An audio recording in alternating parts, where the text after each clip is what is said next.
Choimisinéara Teanga is morning, everybody. You're very welcome in this morning. Just to mention that there is an interpreting service available. So if you go to the bottom of your screen, you should see the interpreting icon there. And you can pick whether you want to listen as Gaeilge or in English, as the speakers will be speaking a mix of Gaeilge agus Béarla. So I'm just going to hand over to Audrey, who's going to do the official welcomes, and then he'll be coming back to me. Gormaggy. The seimineár Grayson is Misha Audrey O Deeper. We are very grateful for the team here, for the Freirin, for hosting this webinar during Public Service Transformation Week. The team here in Depender, we are working together with other public service to host other events, and these are showcasing, of course, the transformation in action, and they're all opening their online doors. So I hope you enjoy this event now today. Transformation Week itself is a chance to highlight the breadth of innovation and transformation taking place across Ireland. This year the theme is rooted in better public service strategy, which focuses on harnessing digital technologies and modernising public sector processes and fostering collaboration across those sectors. So as we navigate a rapidly changing world, the need for agile, citizen-centric services has never been more urgent. So this week offers a platform for all of us to exchange ideas, to showcase the best practices, and to build the future of public service delivery, which is essentially what today is all about. At the heart of the public services strategy is a commitment to transforming government services to meet the evolving needs of citizens and our communities. The strategy emphasised the importance of accessibility, of transparency, resilience, also recognising that public services must be responsive to the challenges of this century. Through strategic investments in technology, data-driven decision-making, and cross-agency collaboration, we aim to create a public service ecosystem that is efficient, inclusive and adaptable, and one that truly serves the citizens of Ireland, which of course is all of us. Gurv míle maith agóibh as éisteach lom, tá súla gom go buinfhic sibh taitneamh as an contúirí inniu, slán agus bannacht, agus arás leat saibh, gur míle. Gur míle Audrey, Janítach, agus tú smá leis an ócáid. So lena mis man sin is mis sláimh cinsle tá mai gobar mar phríomhifeach cúnta ar phríomhifeach mo leisceil sa Roinn Caiteachais cultúr alín Gaeltachta sport agus meán, dus mo leisceil níl má. Oh yeah, tu lean an bug roiine mo leisceil fao sin. So tá mis chun leabhart líomh ar maidin chun tús chuir leis an ócáid maidin leis an obair atá bunagan faoi Athchóirithe ifigúla agus an boga idró Seirbhís Phoiblí Dhátheangach. Agus is socha just le rachmadaach numarchas is bás ó even cooler de mar a gur rins a chlúdach maidin leis a bláán náisiúnta an Seirbhíse Poiblí Gaeilge maidin átíocht le coolerúirt Steve ratís bhfuil se bh tata seach nuathó seo dar nói aithnítar an Gaeilge mar chéad teanga ifigúla na tíre I mionreacht na hÉireann agus thug Athchóirithe ifigúla chabílte trí stádas rachtúil chun Cairdydd ó híomh daoine gur nóí anamh leis stáit trú Gaeilge. So rinú lasúin sin ar monacht fit a hain agus leis an acht sin inis tá plán náisiúnta an Seirbhíse Poiblí bhí sé sin le olbhú agus le fáilsiú ba mu de bogad dro córas na Gaid an Teanga in áit córas na scéime na Teanga. Agus an sin legan an tacht lasí rion stúlgus díire chuirdaine mar hampla an aráil ógriachta stocha gur thug sin faoi dearan is bhfuil a bhád níos mó ógriachta dhéana trí bhean na Gaeilge agus thura díocha sin ar Athchóirithe ifigúla an lasú fé hain as an sin baid dúgus eile le tacht a bhain trí bhrílachan chomá. So níach an dul le numarchas seachas bás le na gnéithe eile faoin nach an job baid seimineár faisnéise eile gan amach an seo faoin na rudí sin a tam chun leabhart go son mar maidin faoin bláán náisiúnta an Seirbhíse Poiblí Gaeilge. So is dócha dír le luúa ag buinte seo an támad is dócha ag an céim átógáil nó támad a bogasteach in our iris vaimu anachta agus by galore ruddy Boga agus mór le tríal agan a seo go ceann cúpla bliain agus an sin I dro fiche tríocha tá spruc airceocht a fé fan géad mai fé fan géad in na haircí inúla gaige fi fiche tríocha ba má caiint bog an níos múir sin ar ball agus dócha just le luú ba golóir rudí le tríal lein sa tríomh se amach Roinn agus an sin fechamid I dro fiche tríocha Caerdydd na rudí tá ag gobar Caerdydd na rudí eile ar gáú na bhríal so doún hain an seo agus gona cólacht Phoiblí sin an príomhthach na gur gohfuil mu gur rudí éagsúla rial a seo go ceanpísa. So buí an coiste cóirlach Seirbhíse Gaeilge faoin 8 meitheamh fife dó agus tá cóiltaí ag leibhéil sinseúach ionadaithe ó níimse leathan cóiltaí Phoiblí trasan le thar le Phoiblí an sin agus is dócha banan rions chun na cóiltaí seo le crí Seirbhíse a chuirtar fáil chun phobal ar nós le héadí an fáimnach na Seirbhíse sláinte an rinn Comhairle Caerdydd agus mar sin de. So is ionadaíocht ag leibhéil sinseúach so príomh go cúnta nó ó sa cín atá gceist sin agus an sin tá cóiltaí an chomá den amháin las mód bubal leabhar na Gaeilge las mód an Gaeltachta agus ceann den amháin ar bubal leabhar na Gaeilge las siad an Gaeltachta chomá.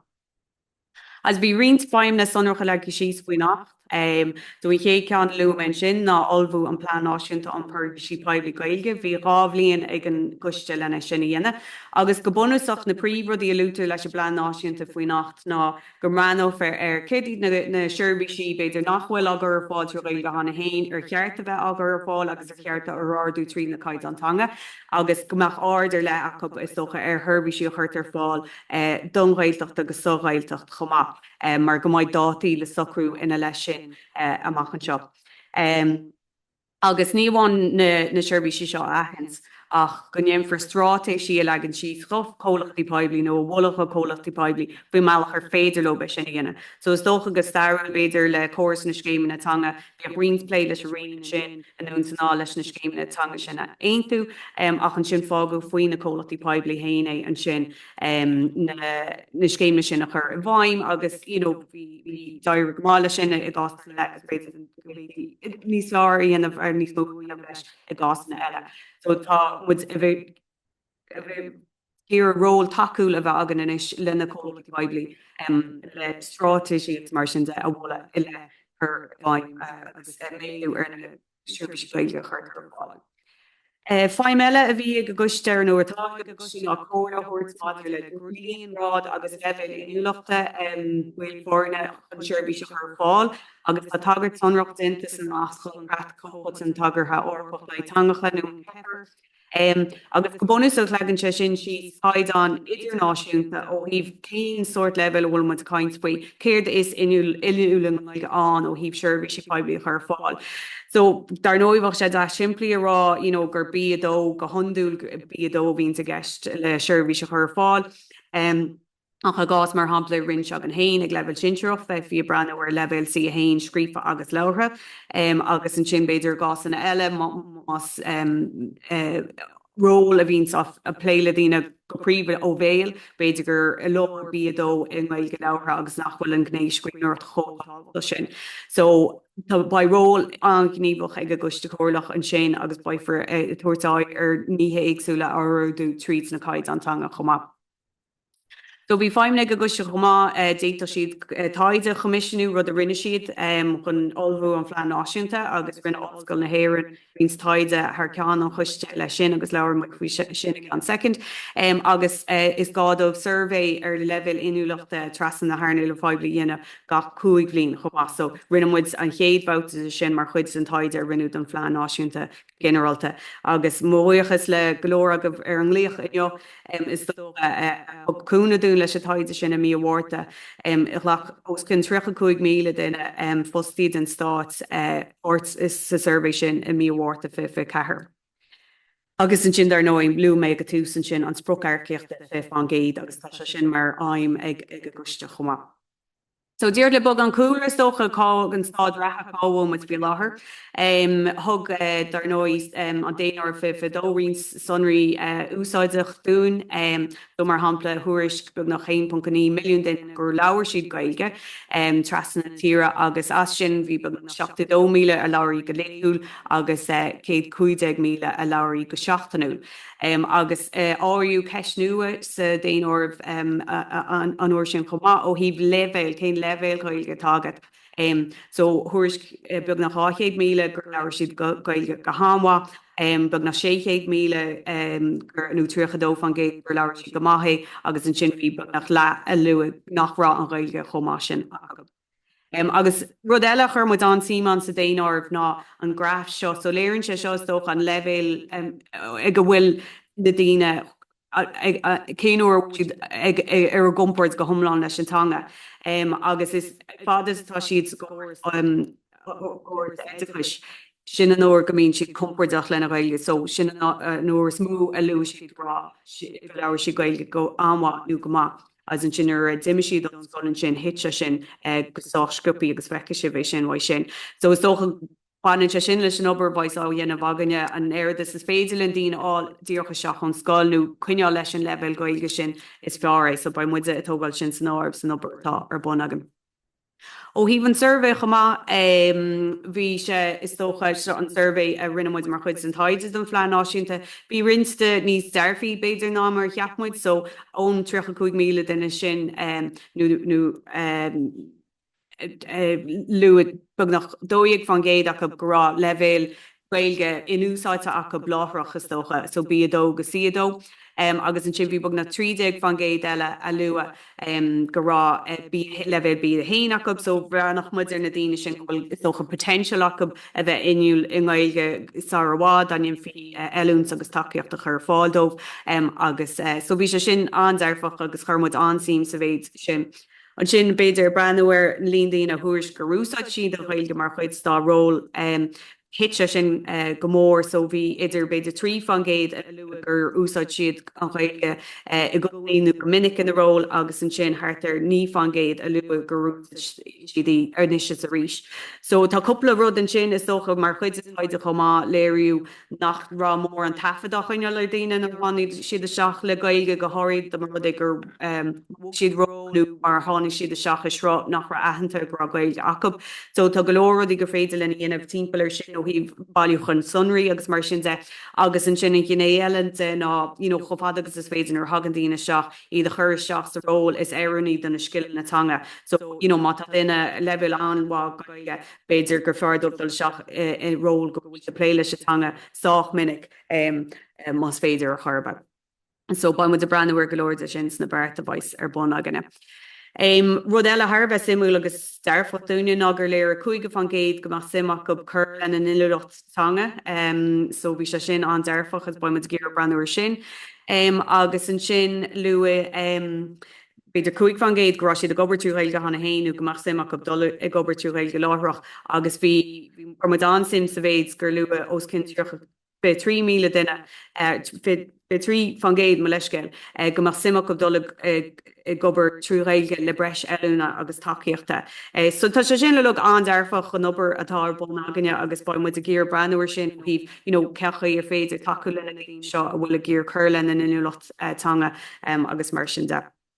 An a rud déirnach le lua is socha ná gur an fasal fós sachaíisiil ar an spruc airceachta fi fan géad, so tá go leor oibre le duine agan sarín háirtar sin agus tá geisteach an dul amach le fachtas fasalta sin go luas san ablín le áard agus fasalta faoin fih spruc airceachta fi fan géad sin.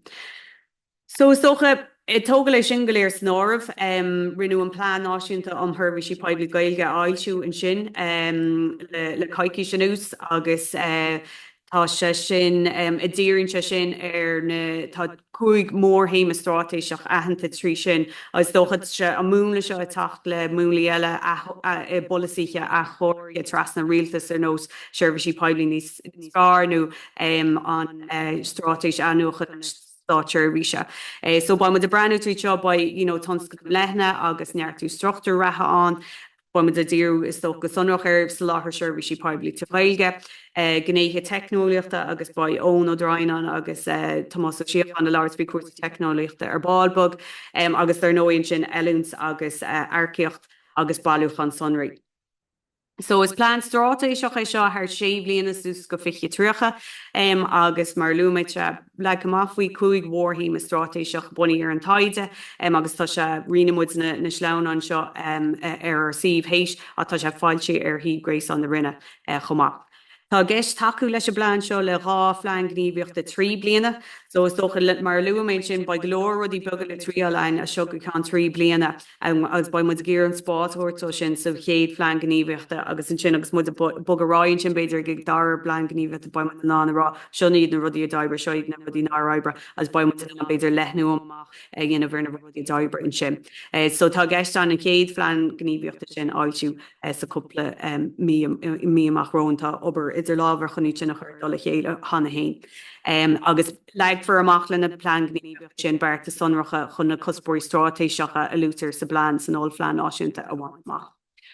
So is tócha díoch le lua in na rudí atá ar gceist daíine a seo go ceann písa tá muid a breanú ar plán ar scéim printíiseachta de speisialtóirí Gaeilge, so printíiseachta gleibhéil ifigach feimach agus gomach siad a chuir lena sciilna Gaeilge réir mar haon si tríd a cuasa sin. So chuair se sin spáún beidir ghlacha le daoine ag léibhil beidir bí a hain, dír chun scáil go bhólamach siad ina sciilna eile a bhhainns le cinál a bannaíocht seoisireach ach ag an an céine gomach siad a chuir lena sciilna Teanga chomá. So tá Gaeltachta sonrach tuciáin le sin I blan printíiseachta na Seirbhíse Poiblí tríocha go mbeidh se sin an chlár sin deartháin faoi dhearann na bliana chuin ba se sin olbhíach ach tá obair bun lena sin dhéanamh. Tá freisin tógáil ar an méid a lú a linn faoin takeíocht a thuair chudí atá gur chuirla na sciilna Teanga. Tá grééis an Gaeilge na hairna le Poiblí seolta agin ó láir an tairíonn sin agus tugad se is dóchanna agus luúméis faoin na cuasaí Gaeilge chur an teig ar fáil chur an one-learning ar fáil agus bhfuil teig i duna deimhnú urbanis.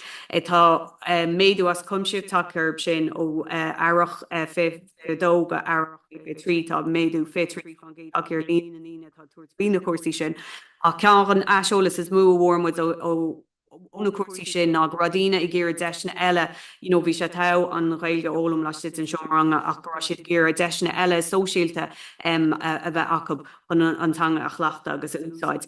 Agus ar nóid tá daoine gobar trasna Harla Poiblí go bhfuil sóisciil na Gaeilge acab chomá agus an deis a bheith acab sin chomá búla le daoine eile le Gaeilge.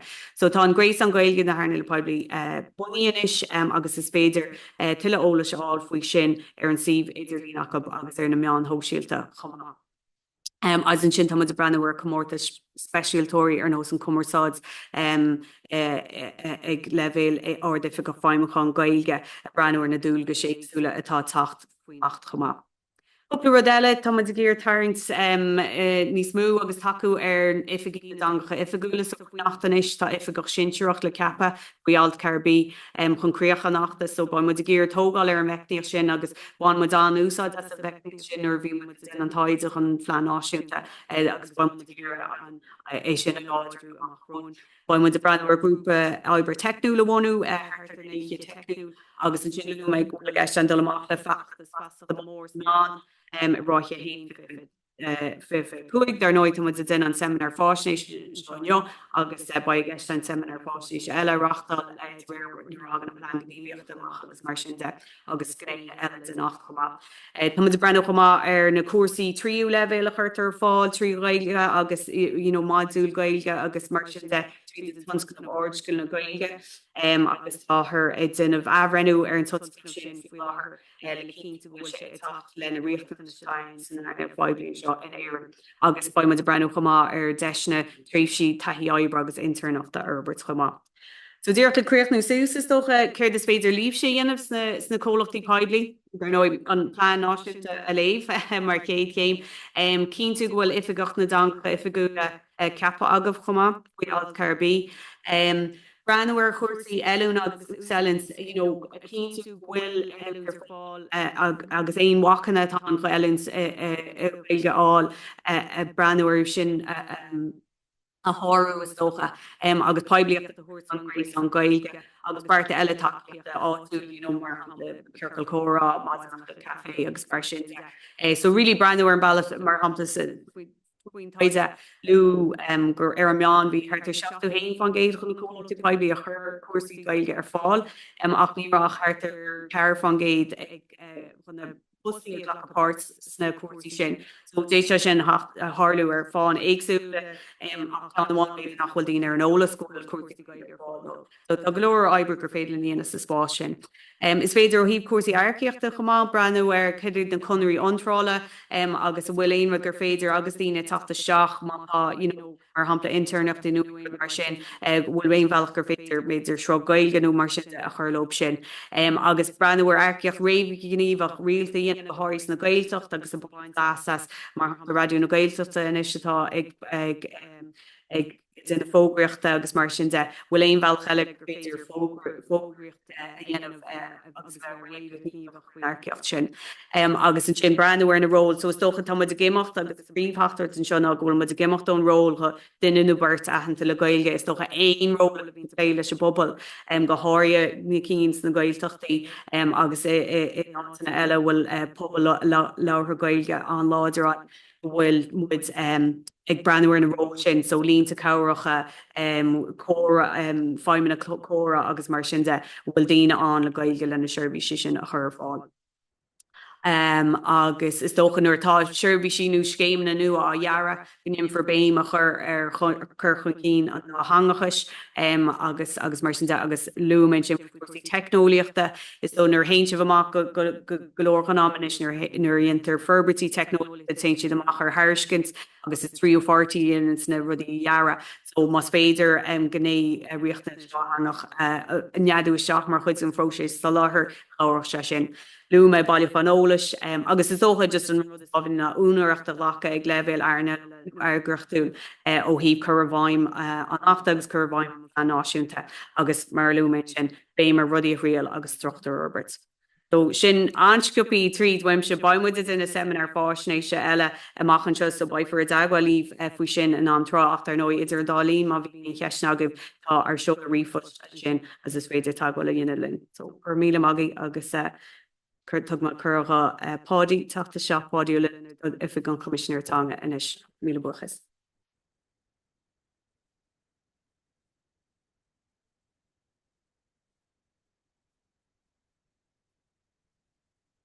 Pádi ceam ghfuil tú bailíonn sin. Me chaim cumhéanaan sin. Mórí maidin a cháird agus gur mágad a haibh a sochta an chuide a bheith mar fort don chur láthair seir maidin maidir le Sheachtain Chlaochlú na Seirbhíse Poiblí. Is mis pádiúil an ard agus tá me ag obair mar bhainisteoir cumarsáide le Oifig an Choimisinéara Teanga agus ag féchanta tócha ar a bhocail beidir Chlaochlú agus ar a bhfuil geistin seo tamchan sais íireachta dhéanamh ar an Chlaochlú idir 8 na deangacha figiúil an bunacht 2003 agus na lasathe tá taca le hacht an na bliana fethe héan. Beidir go dúir sé sin léargus díomh ar cad atá ar bun ón ardéimh níige. Beidir go guring tús leis mar sin agus gur bhéting dul aráig go bheith me an glúisiúir seo dom tásúlam gníig. Nes. Oifig an Comhairle Teanga tá míid fethe bliain ar a bhód chuir míid cóir ar chólachtaí poblí maidir le an ógus agus ar an bobbal maidir le na Gaeltachta. Fuair in a riasacht ón Roinn Tresóireachta cultúrálí an Gaeltachta sport agus meán atá aning. Cóchtaí treisithe gainn le hacht fethe héan tá monitóireacht stádas agus úsáid na deangacha figiúla chuiristeach faoi bhráid Oifig a Choimisinéara. Tá míid lonathe ar bhealach fiáin an Atlantic a bhí go deas fiáin ar éir gan éon agó agus is mór agan a bheith lonathe in seo. Sémas ó chun ceann an tríú Comhairle Teanga gainn a capag a mí an nolag na bliana Sheachtain Chlaochlú Comhairle capag de thora commórtas oscailte. Líon fórne de aon den dhéagatá gunn san Oifig agus tá ceire alúntas le líana a gunne an seo san am a láthir. So táid forrásach agus anna gnóchach a láthir na huaire i dáileáil le chur a bhaim na bhrálacha agsúla bhainean leis an 8 leasathe ach Comhairle. Siod beidir sleánán nach churn síos obair na Oifige agus an roinnt an córáinntá díanta ian na Oifige. Bí me de plé le cuasaí agríochta ar nó gearáin ceannas na gnéthe smó lena míid ag plé, bí an hart séchiad chuige gearán som líana gunn. Imscrúdathe tá banisteoir a gunn gobar sin agus banisteoir a gobar bhanatóireacht chumá an trasnaí le bhíon idir achtainna agsúla reachtaíochta. Feasacht berta gunn atá gobar sa gné seo den obair agus ar nó ó hé feasachta má tháinig ardú mór chóirsaí feasachta agus cumarsáide leis an Oifig idir fé héan agus fé trí is álaigh gur méadú arís an bhéad céanna tá ann don na bblion Seachadadh. Céad hadmhain géad an tardó tháinig an bhéadú bhí an Comhairle a reinnig le Comhairle Phoiblí sa gábhlíonn sin agus measam go bhfuil sé treisithe nó beidir méadathe fágó arís.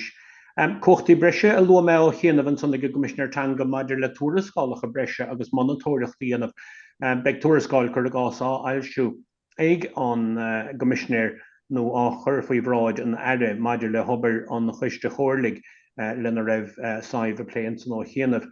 Tá tráchtarast agus bharachan á dhéanamh físaí reachtaíochta eile bhaine úsáid le húsáid nó seasamh na Gaeilge. So bíon go leorsáis bátáil agus trasnaíl idir na PC reachtaíochta éagsúla agus chuníonn Oifig a Choimisinéara Teanga súla géir sin. Uaireanta bíon na cásanna maidir le gearáine hagan an Oifig isteach bíonn siad compléisc, bíonn siad trom, bíonn siad dochar le tuairisciú ó am go chéile. Ach mar sin héin bíon an Oifig tomanta ina chur chuige maidir le cuasaí Gaeltachais tíocht sa Gaeltachta agus creiltóireacht Gaeilge. Áit na beidir go bhfuil míid imethe a dahí le feibanna a thuairt faoi nara áit go mííon Seirbhísí in asna beidir phobal láirtha na Gaeilge. Agus is a Seirbhís an phobal atá muide agus go dain féin gach bhfuil an ngléich seo maidin. Agus maidir le Seirbhíse Poiblí níos fearr a chur fáil, is tólam gur sin an endgame nó an spruc deireagatá á lora go gunn ar fad, conas is féidirling Seirbhíse níos fearr a níos phláine, níos olaimhethe agus ar buinte an áite bhfuil siad a tastáil ó phobal láir na Gaeilge conas iad son chur ar fáil. Agus tá Strátéis Chlaochlú chun Seachadadh na phobal agus an muín sin a chothú tá sé sin tharbheith táchtach go meach an segwéing sin idir na PC ar fad ó hé freagrúlaachta an tíofacht a macántacht oscailteach agus choimimiige go dagan sé sin go léir le chéile chun an bhaín sin atá ag an bobbal ins na Seirbhísí a chothú. Agus uaireanta is an áíre ag géirigh na an bhaín sin a achrathú atáid sa clíos go bhfuil an bhaín briste mar go depanú go glisin ar Seirbhísí nuair is rud go mííon bald an pobl láir na Gaeilge a lora chur gás pása anúchan nó mátá siad a plé leis an NDLS nó mátá siad a plé le Seirbhísí Cúntar. Go minic is le léon gléich goáin nó nach bhfuil den éigen ar fáil chun an gléich lábhseáil trí bheán na Gaeilge.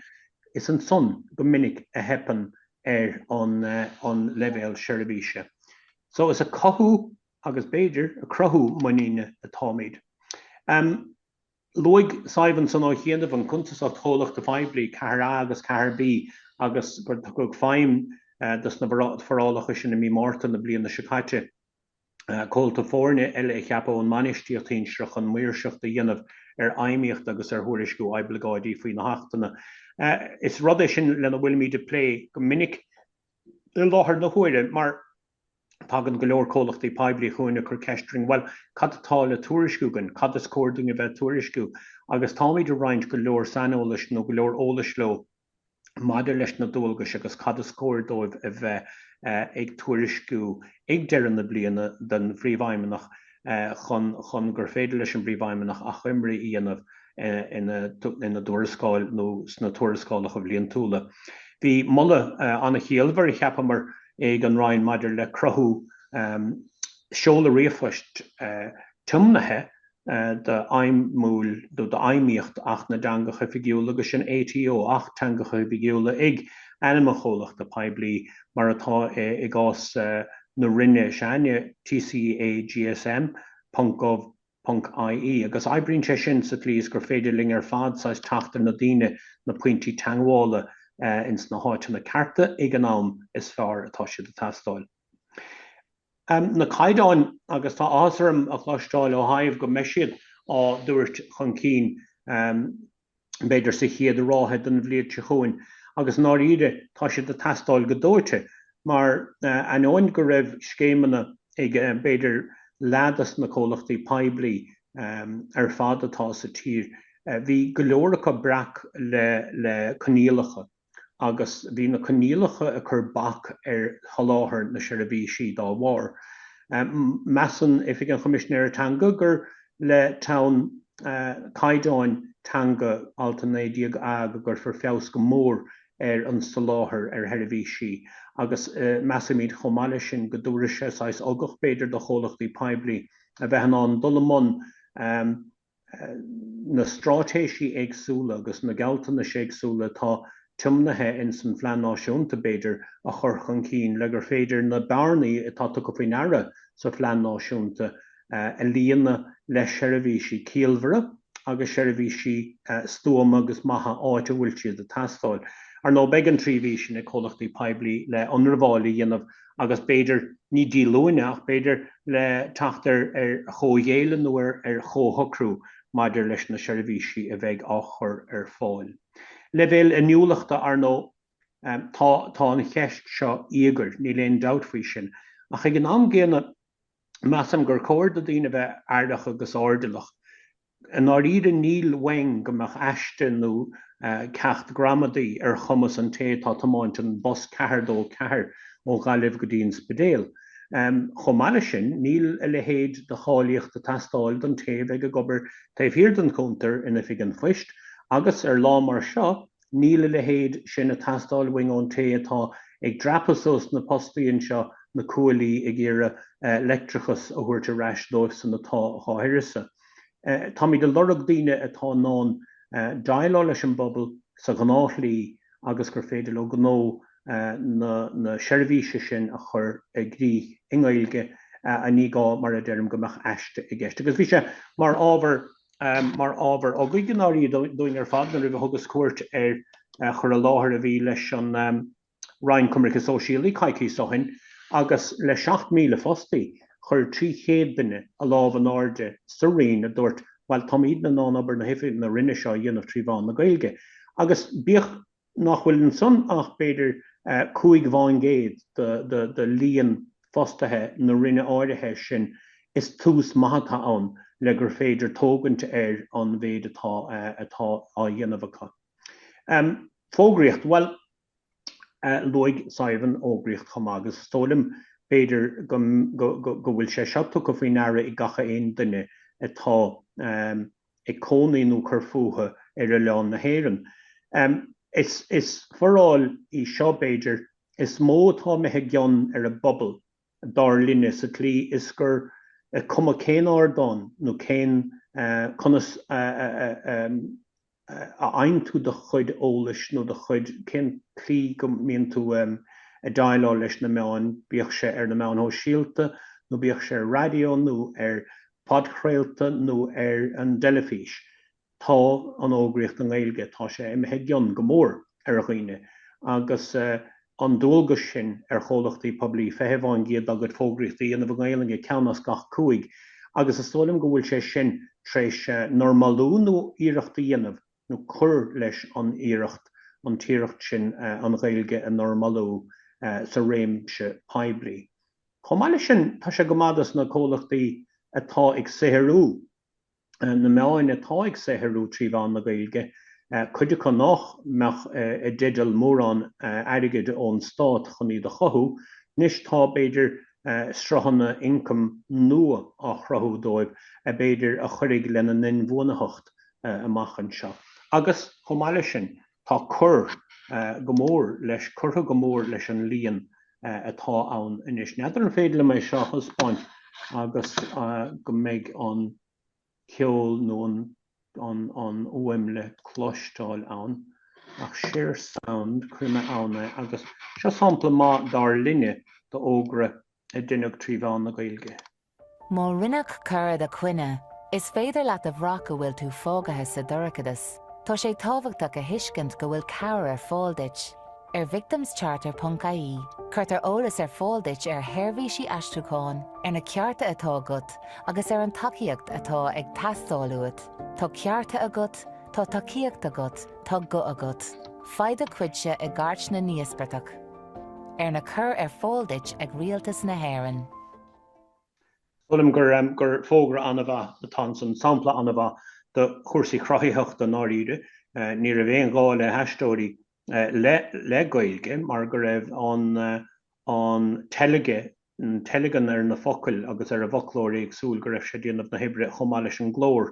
Agus is fógra a chóionan de cheann a méle a rinne an Roinn Glí agus Cirt. Agus mar a dúirt me tá go leor me an nua taca ar an bód ó tháinig alt de a bhaimmen mí ar a fór fihe dó. Se ceannacha ó Gaeilge nó ú Gaeilge out of home Gaeilge agus Seirbhíse agsúla túir nuachta agus le héadí a chur fáil agus mar écinn sibh tá an Seirbhís príosún tá siad ag i dtíanamh a go fógraíochta faoi láthair agus go leor cólachtaí Phoiblí eile. Agus is máling é sin éiscint go bhfuil cólachtaí nua ardán nua i tacht ar a bhód chun cur leis an dischúrs agus cloisiim go méid nuachtáin igló úr nua á ailsiú go seachtanúil omláin tríomhán na Gaeilge agus go bléifar leis sin agus go bhail seofair sin don chéadúir ar an géad lád a bhí na saona. Anna spéisiúil go nearna amórach research gur dhéanaidir Roinn Caiteachais ar seo maidir le tuairimí ó hóltóirí maidir le fógraíocht an Gaeilge. Agus mí feabhar na bliana seo siad Gaelchol túr chur an one learning ar fáil dá an scéal conra sin aca leis an rialtas. Agus tá cuidas na stats ina leis seo fír spéisiúil. Déan cé go cearbháin géadacha iirecht fógra radio an Gaeilge hiiscint idiragus is féidir. Déan cé go dómháin géad iirecht an fógra telefíse mar a géanna hiiscint nuair a íochan siad orthú. Churann an bhargaíocht tríomhán na Gaeilge le luach branda, agus sin an rud atá an teachta tá muid géar a thuairt do chólachtaí ná tá an ógraíocht an Gaeilge tá se go mad a ghnó. Agus seans níos mó ann go ganóid dachad a héanmháin géad a chatáirgaí nó Seirbhíse másáitir an Gaeilge sa bhargaíocht a bhain lo. Gus tá teachta going ar an taide seo agus tá sásta a Roinncliff uair bit am cinnte go meach Gaelchultúr fíor hásta daíanam sé sin agus seo rud eile tam sásta Roinncliff ná chuide chuig ócáid a bheith a gcuine ag Oifig a Choimisinéara híos a Gílearna liling an na reachtais faoi cheann deán mar sin nó caiiciise go méid ag seola an chéad na torthaí tosaigh na forála nua fógraíochta de a be mé aonmh sin liling seimineár leis i Gílearna agus tá táring go méid an tola fanúla ní éileáin a tuairt ochar chaint ag an ócáid sin. Beag osráir cathúirte an chomá ar threoir leabhar nua maidir le achtainna na deangacha go dain chóglúte. Nuair a bheith an rá acht ar fad nuair a bheith an tacht fé an lasathe nuair a bheith sé faimithe go thomláin be mí de tuairt faoi threoir leabhar nuach tuair me osráirtíh ar sin híos i Gílearna. So an plan náisiúnta fáil sé an tachtan Seachadadh náiríre nó beidir an tachtan ribhe map a bóthir chur chuige córasach céimúil mar a deir saibh. Tá muid súlis na plan na gníomh mar an náiríre tá a going beidir cá bhuilimid agus leis an plan a léamh agus bholingdíobh ar fad tuairt faoi sin tugann sé léargus má ar cá bhuilimid agus an náiríre tastaíonn fiochan conas is féidling an chéad staid eile a bhaintach agus tugann pointe nó capital cethir héan na mal Seirbhíse nua vanú beidir goníonach sé sin anna dhifriocht a buint leasa as gréasán atá bunathe hena hénig Údarás na Gaeltachta mar himple na tíre go háirithe ins na countracha Gaeltachta leis na dTreo go bhéit faoi beidir teachta níor a dúig go leordas na gaantanis agus na barnaí sin. Chnéad a líana bhán na bhd beidir níos tapúda na mar atá díonta hena hain. Cuasaí arcaíochta chóir le táthúirte gunne ag an Oifig seo a gcónaí do gach Chomhairle Phoiblí ná cuma pe post atá le fógarte go. Déan an ógríocht arcaíochta sin sa dá hanga Oifigiúil. Dina Gaeilge agus dina méarla mar ní lisa go cén caidáin nó cén scileann na breise tá tú a tuairteisteach san agriocht. Agus tá na agriocht ar fád tá si bh gomíocht le na chéile a lorug na daoine céanna. Agus ligtas na beidir na caidáin teige agus a lehéadí sin sa croise sin síos na dhéag. Ach déna gíomhar go arcaíochta go dá hangach agus tuairisteach an dorsasteach ar dúisiad agus bí cinnte go gurinn sibse lainceisiartha dúis. Mar táid ag tacht ó level anna ísisiil. Táid ag tacht ó level más muoín tú idir 8 agus 5 nach raibh sé fós díag go frógraíog ar pass a raibh Gaeilge testáilmhatha as 8,350 so sin 9.2 bháin géad. So brostóme mar tá gur mail rihann sa an rud is tócha hasín an fiochantar an ná an áit go móileann an rahan bóthir nó where the rubber hits the road mar a déir Lochta Bhéarla tá mid lora gomach na Seirbhíse na crí Seirbhíse Poiblí ar fáil do Locht Láirthan na Gaeilge, Tríomhán na Gaeilge, Seirbhíse ar líne, Seirbhíse Cúntar, Seirbhíse Telefón. Sin iad is an sonnatá na héir chéim fa láthir san sonnatá na pinch points.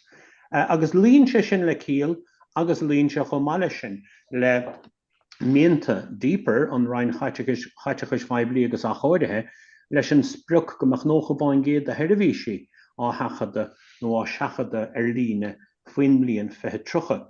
So tá barnaí ann le líana ní léon cheist faoi sin agus clisian go minic ar na Seirbhíse nuair a hagann sé go dastíon denégin le Gaeilge chun freagra thuairt ar cheist. So an áíre is an son atá ard na Oifige seo gunne I ddíú sé a líad gerána aimíadna sé sfear atá an reachtaíocht a gobar sin bailach amháin le breanúir. Forálacha tá fós le teachta bhaim agus dhéana ganna gifriocht agus tá siad seo le teachta bhaim go thuaibriocht beidir ribhéar na bliana mar go bhfuil an clog a cóirimh nuas ó chuir an tuachtarrán na lámh leis an reachtaíocht an fé héan. Alta na a chóris TFC, crín hafadar anam ar hedal, seola go sína fada á úsáid, animacha ahartha nó máthir á núsáid, brion Danny Minicur agás, be sé sin I tacht I bhaim agus beag trolínta le heisiúnt ina le.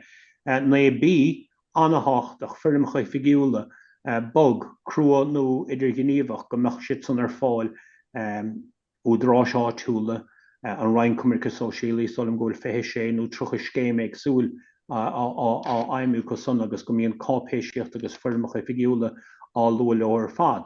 Logo na churgás na sí cólachta tá ag Avrandáil gur go Gaeilge nó Gaeilge agus béarla a bheith an tanim sin agus beidir an samplas fearda sin ná Irish Water is isce éireann inisiad. Na dí logo ar chólacht nua in Gaeilge bháin agus fille ar an dúchas atá míid an Seirbhálach nuair is muoíonn tú ar an ród éireann agus a lehéadí is mar sin a bhí. Comisiún na meán beidir an sampla is déana ighó sin an BAI imethe agus an comisiún tacha ina áit. Na ceann fíorthachtach sa láthair tríú pártaí cólachtaí faoi chunra ag cólachtaí Phoiblí go gaithe siad iad héine úmper áil agus gur cólach Phoiblí iad héine agus iad dílistas na forálacha ó héamh cuasaí cumarsáide cóirthíocht agus a lehéadí sin ailt na héandó agus trí ón mnacht agus an son na caidáin alt a 90 ón 8 leasathe.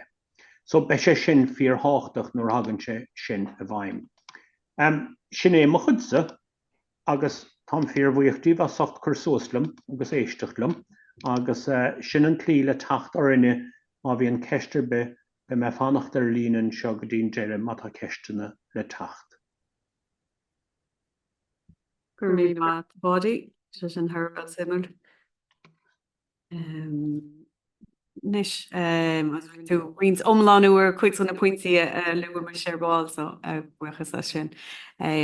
So chéad caiintear eile atá na ón ó Dráinan atá gobar sa riúne chumá agus ba sé sin na caiintenis faoi cuasaí technoliaachta.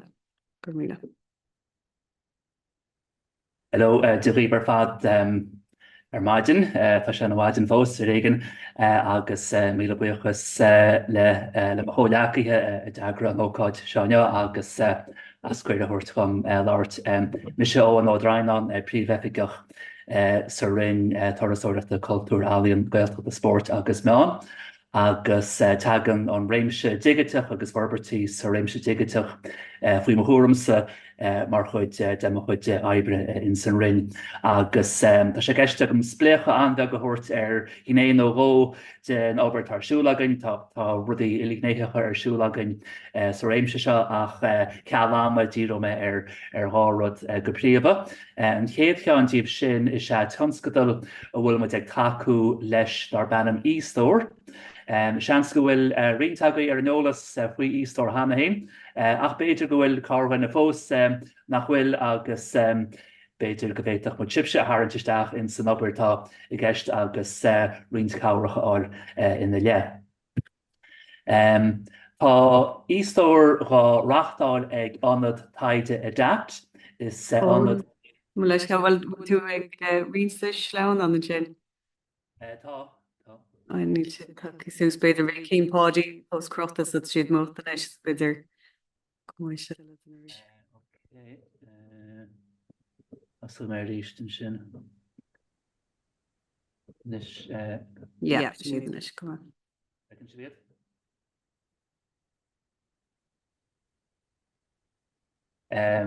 So láirmin sin faoi ístóir agus an sin mar dúirt me tagann sé sin faoi anad taide adapt. Tá sé ní sé a presenter bag go fóla leis go.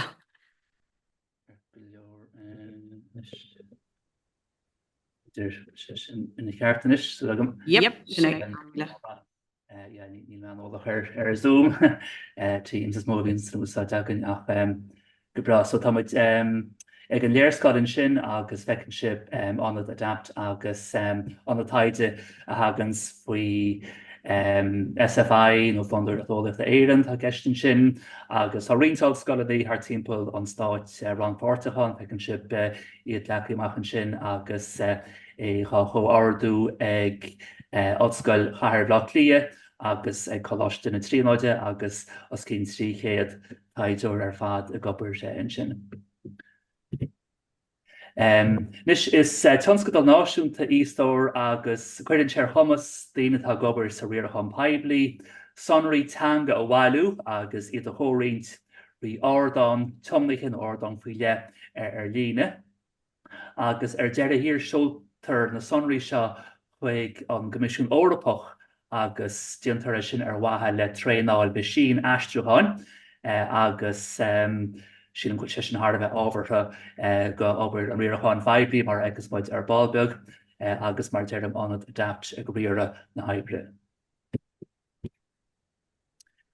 Mar sin is go bhéitirá gur próseáil agus bailíochtú nó validation Sonraí Teanga Gaeilge nó Sonraí Teanga dá hangacha tá gestin seo agus an srá aibre mar tá le feicáilin sin chohardú ag odscoil chair blach lia an ístóir in sin bailítear na Sonraí Teanga ó na hagriachtaí Phoiblí agus deire hir seoltar iad chuig an Gomisiún Eorpach agus an tora Seirbhín sa sin e-translation sin choras machine aistriúáin an Comisiún agus tá neart teangaí effigiúil éagsúla an Aontas Eorpaí san áireann sin an Gaeilge na measc.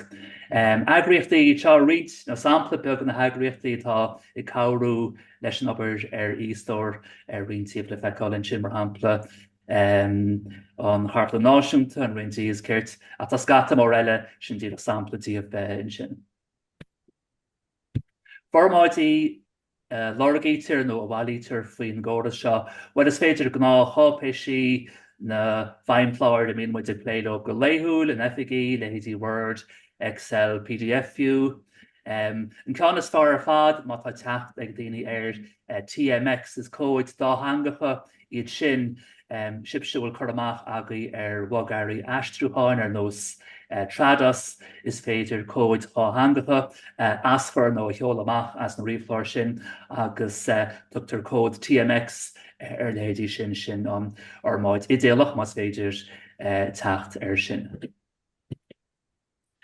Ístóir héanaan sin fecinn sib an leagan amachchatáir sin an leagan nach baile agus an ús féidir teachtar sin as Gaeilge nó as béarla sin an leagan na Gaeilge agus tá faisnéise bhhaústeach le fáilinn sin an leaganach sin fecinn sib go bhfuil ácheannacha sa seacht tacar sonraí nó bailachán sonraí ar fad le fáilinn sin agus go bhfuil seaca sa seacht fáilteóir nó seaca sa seacht agriocht chuidú leis an iirecht go dtí seo ach bhhailinn chur leis sin agus go bhhaid níos mó agriochtaí stáit cabhrú leis an iirecht bhí seimineár agan beidir míochain i gcéire tuile agriochtaí a chur ar an eolas agus agacha chuirtóg páirteach agus aon duine ar bhhailób chuidú leis sib cholig ísór go dtíireach nó go tíbhinn nar clamsa nó le cholachaithe sa ring ina leis sin.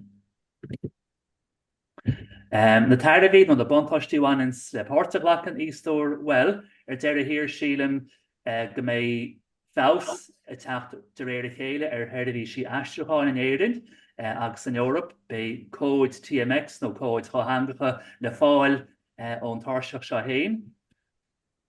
Ba cheart le himimecht aimsir go leidómhaí costais aistriúcháin mar go mé agriochtaí stáit an neas a bhaint as e-translation agus aistriúcháin ón ggóra sin machine aistriúcháin tarbh bhainte sin. Agus tá muid asúil freisin go mé an Ghaeilge níos inreachtainna go dtitgeach freisin agus níos ábhartha Seirbhíse dtitgeach dá réir.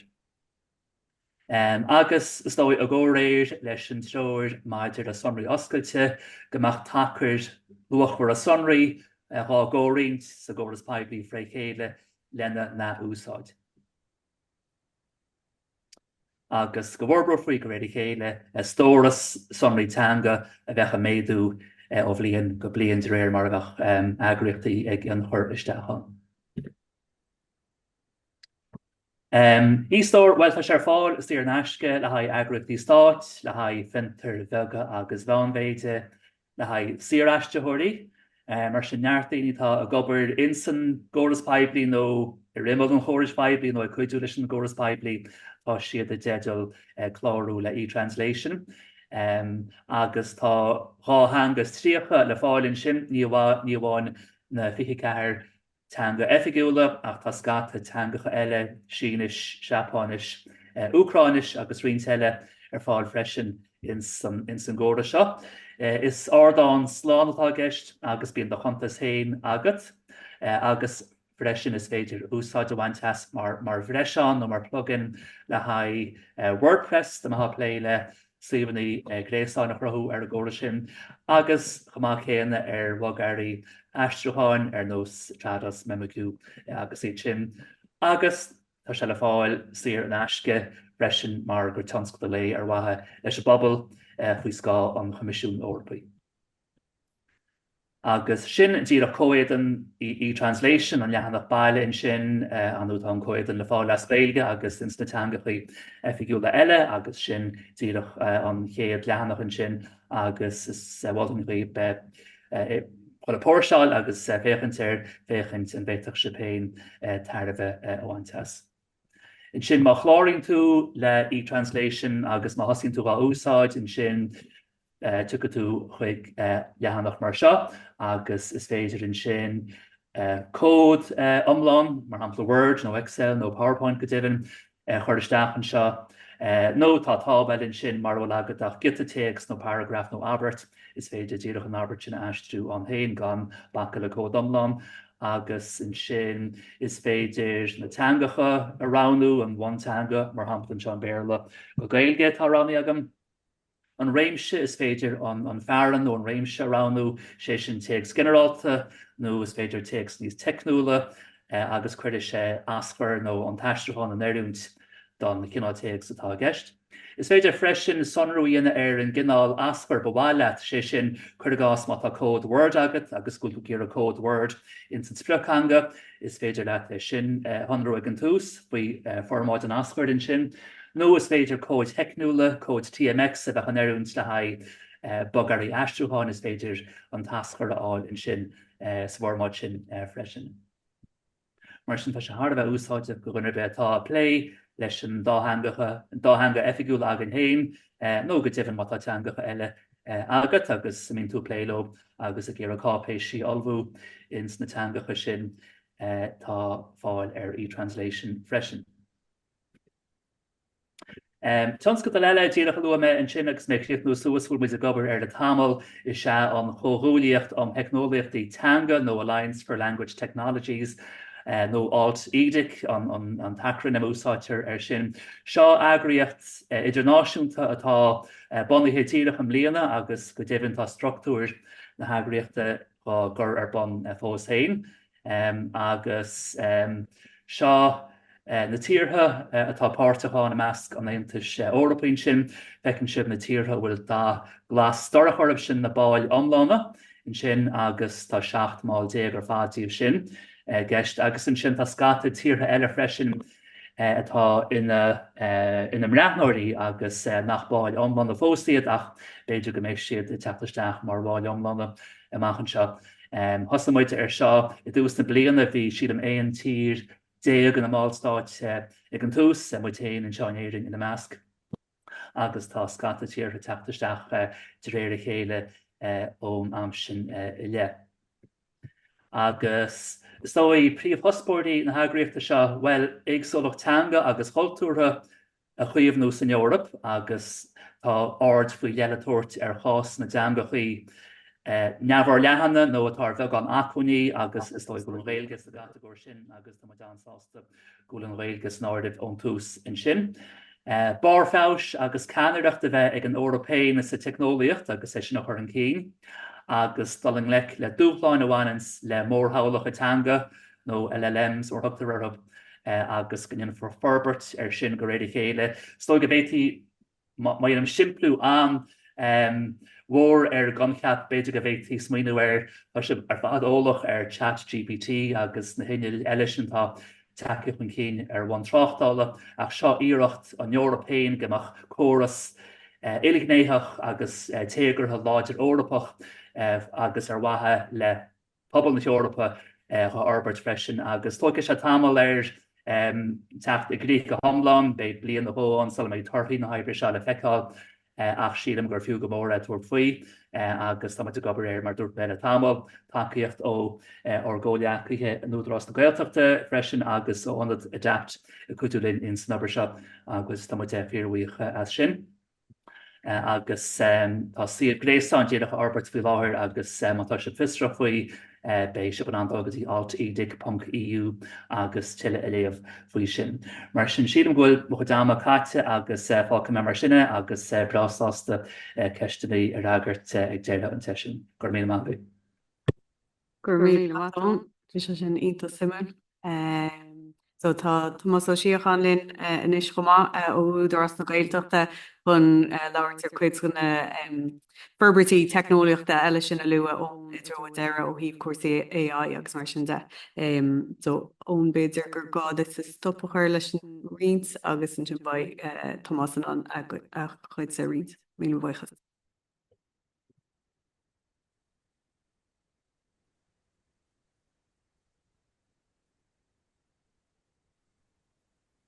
Leis, sai, go sin teach sús chuig? Tá, sin tá. Ok, anna bhá. Gur mí mágah chuirde agus tá mé an hásta le bheith an seolah agus bíag sé go raibh sé beartathe going nú ganna a bheith beartathe feicim se go bhfuil na chortha láthir ar fád teach ceanna í chéile agus go bhfuil scéala insint mar be mi sé tagad a rudaí a luath saibh, a luath pádaí agus a luath ón agus ag irí bheith chur leis. Géadal síos mar ecin sibhann sin bemid má tá mé an fogad chun cín. Fécintear an ggóthaics policy. So sin rud atá gestin seo is ní bháin go mit a fécintear ó heh an údaráiste ach mar ecin sibhann sin tá plan digiteach na Gaeilge rudí bhain le cuasaí croitheachta alt idirc mar a lua óan an sin an spruc arciachta mar atá luaid sa go minic. Agus tá sé an obairtár siúlagainge a teach lena gnéthe éagsúla sin. A rís chuid den rudí seo luaid a hena féin, but dúró mé tebh muid an 1.9 milliún duine mar a luaid saibh an 100 míle nó 65 míle ó heb déanann na Gaeltachta. So 100 míle ar nomláin déanann na Gaeltachta, 65 míle cainteoir Gaeilge ina meas siúd agus began obair seo agus obair eile tá luaid an seo harmadan I dtíorú ar na daoine sin. Is fiú cuiinmh comá mar hampla agus cénach figur críne seo tuair sé nodit faoi líon na naine go hidirnáisiúnta atá a fáil na Gaeilge comá bunathe ar líon na bhálmóirí ar Duolingo mar sin is fiú é sin a bheith ar chúlar gí na gcónaí agus go deisnan sin an comá. Go hachuimeach ó heh obair Údarás na Gaeltachta, tá gach seans go bhfuil cloiste go bhar fad faoi Údarás na Gaeltachta dó siúda go bhar agan nach dice sibh go dtíar cad bhíon ar siúlagaing. Tá trígan éagsúil I gceist len ágaid oibre tá cuairtaí fiontraíocht agus fostíochta ar heh amháin bheith os ceann 9 míle go leid duine fostathe in ard líon cólachtaí. Ar an déhhead an scéal tá an Orberts régiúnda atá rítheachta agus tá fit a fúta le cuasaí fostíochta. Agus ina lár agus mar phríomh chóram tá an Gaeilge mar cheann go bheo. Agus ar an dalmhas dócha cílíonnta sin go bhfuil a fécad a gcónaí a bheith carla líon na gaiinteoirí Gaeilge agus Forbert na Gaeltachta trí chéile. So sin an sprocas mótágain. Beidir go mefa a chur ceist conas go muineann sé seo le Údarás na Gaeltachta. Well, feicimid go bhfuil trí dhéisiam ó heh an obairtár bunagaing. So, mar atá go leor pléidianta ar maidin, Seirbhíse Phoiblí Dhátheangach Orbert agus feabhsachar orthu. Feicimid go mé deisna amach an seo ó heh cuasaí technoliaachta oideachais. Si sin rá Sheachtain Teanga, úsáid na Teanga, rudid an torchin múna na Teanga, agus go dtiúcha cuid an obair sin as an obair a bheith ar siúlagaing. Agus rud atá rítheachta ar fad cumasú na nóg, agus a cinú náfuil an bhearna digiteach ann idirí tiúd go bhfuil teachtar na hiirlisí seo chuir gas mar tá siad ar fad a fáil I méarla ach bhfuil siad ar fáil in Gaeilge chomá chéana. Mar hampla is dócha agus mar bhúnla agus cén fá go bhfuil táhacht darling go mbeadh Údarás na Gaeltachta luaid le seo. Má écann sibh ar fás agus Forbert na hairnála Chlosarc agus TG Ceathair le tríocha bliana anuas. Agus a dlacha leis an galín ciúin mar spruc bíchas nára sé luaid an chéad lá. Ach an tim rial sin, tosnú néideag nócha bhí nuair bhí TG Ceathair le teacht ar an saoil. Bhí róla Údarás na Gaeltachta a cumasú na naoine a bhí le bheith plé leis an airnáil sin. Feicimid go bhfuil muid ag tús ré nua an seo le ardintealacht na Gaeilge mar tá muid a tuairt ar nó intelacht théarga na Gaeilge. Agus go sé rítheachta go mbeadh obair chumasathe ar bunagaing, le go mbeadh daoine an sellh lecha ar na technoliachtaí nua seo agus buntáiste a bhain tasú. Vector doing in sin mar atá luaid a go raibh tionchar ag TG Ceathair bunathe ar haide an Údarás agus an tionscail níos leithine. Go raibh tionchar suntasach dearafach ar Sheachtain Teanga agus ar Álam na Teanga. Nár bhain sé le éon áit amháin, so fud fad na Gaeltachta agus tébh mé cinnte dearafach go raibh daoine go leor an. Agus gur cháraigh sé le cuasaí cultúr agus athrú ar bheon na naoine agus ar an gcultúr agus dar lomsa tá sé sin le sonrú dorthaí an déanárah mar tá luaid a gomsa agus mar luaid saibh ag tús. Agus vector doing gur mún le maithe sin agus go míid a cuiinmh ar an intelacht théarga sa cóthaics céanna. Leis sin I caintear cuasaí technoliacht agus teanga agus na intelacht a théarga is dócha gur fiú féchant go hidirnáisiúnta agus léiríonn sé seo is dócha náfuil an Gaeilge fáca ar lár, nu go bhfuil sé chótáachta céanna don Gaeilge agus go leor teangacha eile. Mar tá an tionscail agus an technoliacht seo díreach go hiileas go thomláine ar an bhéarla agus bunathe sna bliain sna míon na rudí seo ag obair. In duna goibh go bhfuil cormacha goibh Intlach Teanga, an rud tá gceist is fecinn sé ar pátrún. Agus nuair go bhfuil corragás go bhfuil an pátrún céine i ngach abart 100 uair nó 1000 uair nó milliún uair gan lachan an iarlis leis go rabálaigh an scéal 100 cás eile. So tá na pátrún sin anna háchtach agus más pátrún an bhéirle agus dain an bhéirle agus dain Americánach an bhéirle níos mó mar gheall go bhfuil cosintí níos láidir san Eorp. Tá sé ríháchtach go dócha an méid seo san Eorp agus go míid a cuiineh go bhfuil scéalta eile le insint agus go bhfuil róla in insint na scéalta sin. Mar asach agus mar grúpa go míid a gobar lo tá rialtas agus cólachtaí san Ísland feiceann sibh go bhfuil an rialtas I bart le OpenAI which is a forbert iarlaisí nua. Tá isteach amach le 300,000 cainteoir íoslanis ann agus tá siad a cinntiú nó a géirí a cinntiú go mbeadh na hiirlaisí seo ar fáil do bhainte na híoslainne. Tá mar ecann sibh an sin maidend cólacht íoslanis bhfuil ancormach acu is nobair seo agus tá siad sin páirteach an. Luam sé iad sin agus déanana mé compráide an second le dram éigean eile. An rudarinne siad sin na thug siad an séthir na cartlanne an tábhar ar fad a bhí bailithe Séir an aisce, nó roinn siad go hoscailte le OpenAI ar watha leis an obair seo dhéanamh. Inis is corca géir leithe sin agus tá buntáistí a buint leis tá beidir míbuntáistí a buint leis comá chéanam mar cílíonn sé go bhfuil an luach ar fad san obair sin tuc amach agus nach féidir eáil a reis ar chlí. Agus le is dócha súleile chahabhar sin feiceann sibh I gás na nua héalainne ó thaobh muintir Maori an sin. Thocra siad sin gan an tábhar sin a roinnt. Sin rud a rinne siad sin ná chu siad a bartla na videa agus bhí siad an mar a luam éis na pátrún seo ó thaobh Intlach Teanga a aithint ach gan an bon ábhar scaoile. So is cá samplach anna háchtach é seo doing mar tá muide a feiceant ar rud an tort céine. Tá cuaramí sa bhreis áringe mar eall go muid a feimú san Aontas Eorpach. Ach an nuas ar sin táhacht ar le gur féidling an obair seo a dhéanamh agus é sin a dhéanamh ar chlí go bhfuil muid an bon ábhar a chosint agus a cinntiú náfuil muid a tuairt na rudí go bhfuil luach olmhór lo agus idir scríbhing ása agus iarsmaí ása agus mar sin de náfuil muid á thuairt amach séir an aisce gan machna bhí dhéanamh ar conas is fearr é sin a dhéanamh. So tá sé sin meas na mhór ceisne a bheith ar bonna going.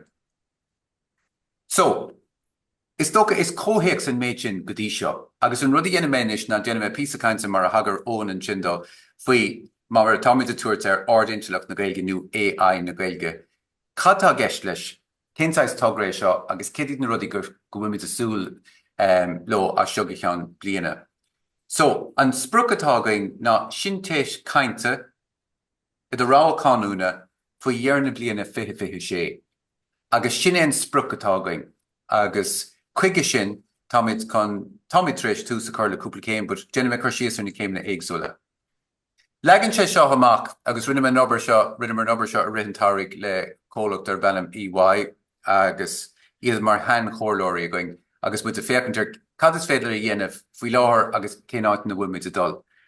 Ní raibh me go mion sa sleán an seo faoi cadtá gceist leis ach ar an nómláin déanann sé chuir síos go bhfuil go leor ó thaobh cuasaí téags go bhfuil na hiirlaisí sin ar fáil ó thaobh na hinteachta Teanga mar atá muid faoi láthair.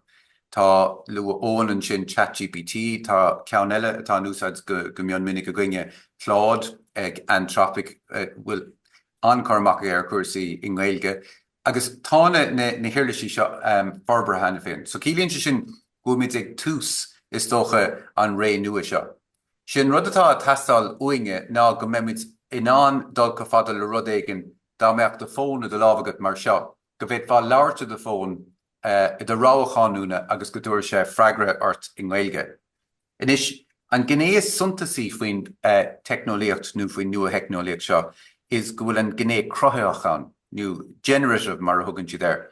Si sin gur féidir leis freigraí a crothú. Agus cílíonn si sin sa clí sin go bhfuil sé an a bheith tagart ar cúpla faointe éagsúla mar inse.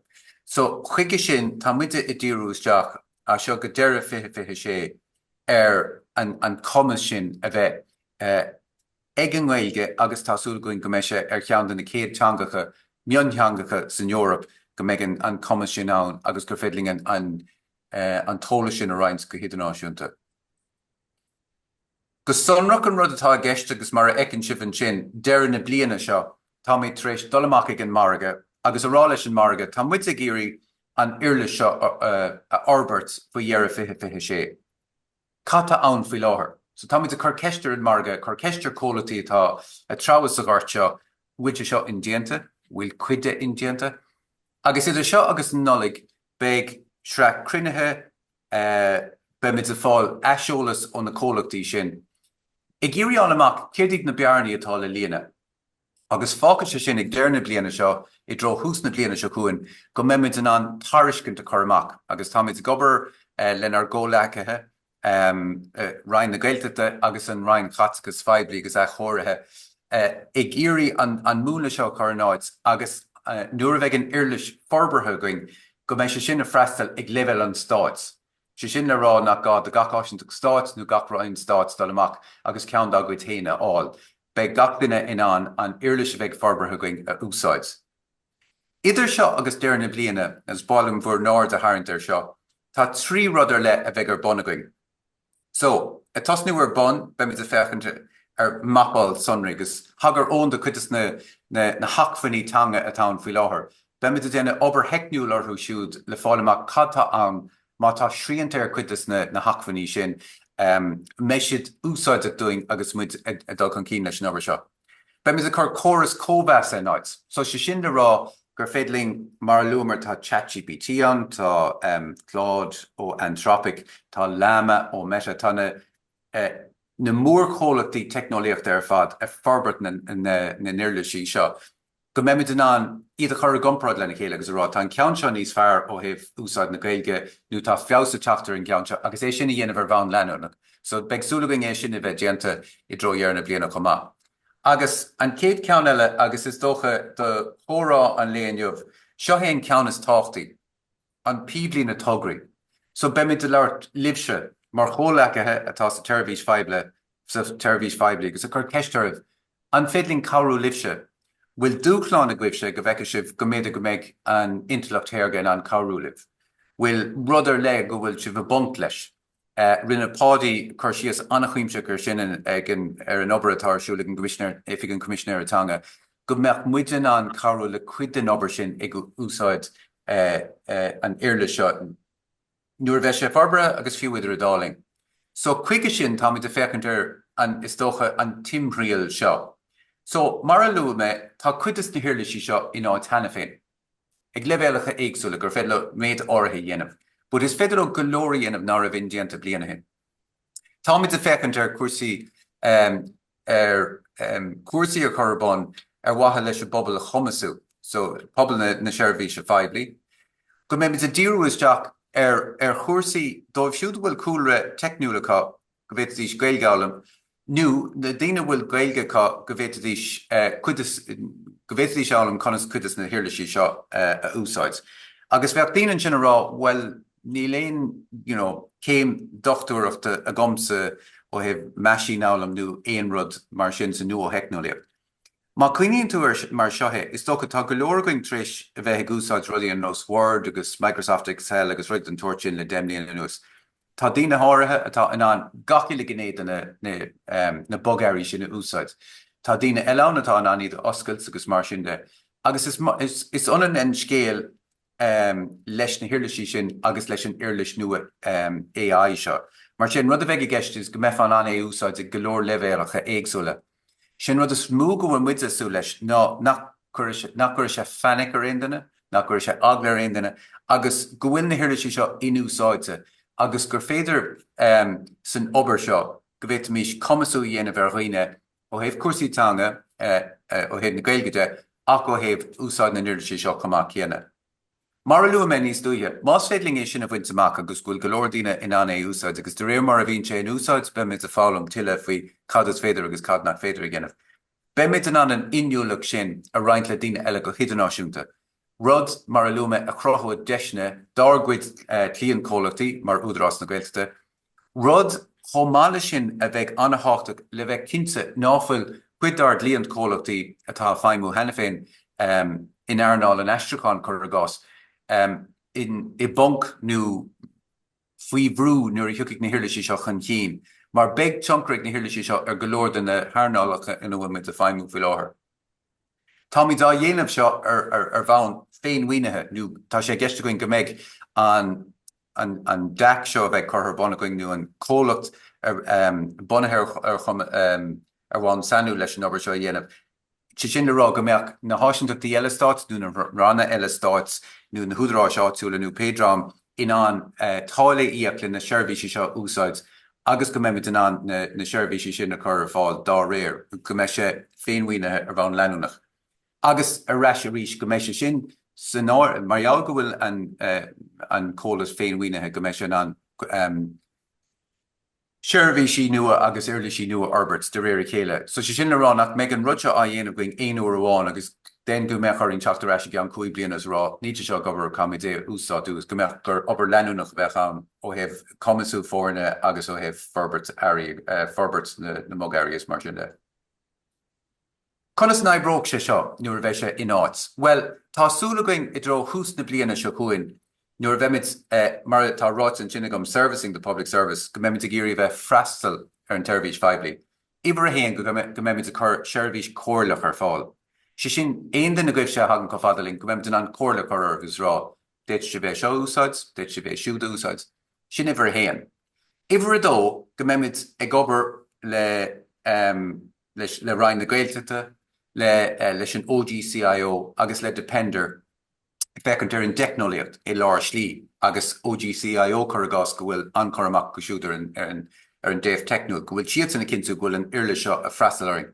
Agus dénig mar chéime trí bhfuil muide a fecant ar an rialú cáiliachta in ísin. Si sin le rá chur agás má tá rud éigean inúsáid nó Seirbhís forbartha an phobal, bhain sé ar an gaiidán cuí, bhain sé ar freastal ar an bobal mar is ceart, agus go mbeadh an deach seo ag obair le Údarás na Gaeltachta agus leis na partnéirí eile in anna chinú go bhfuil an caiidán an na gcónaí.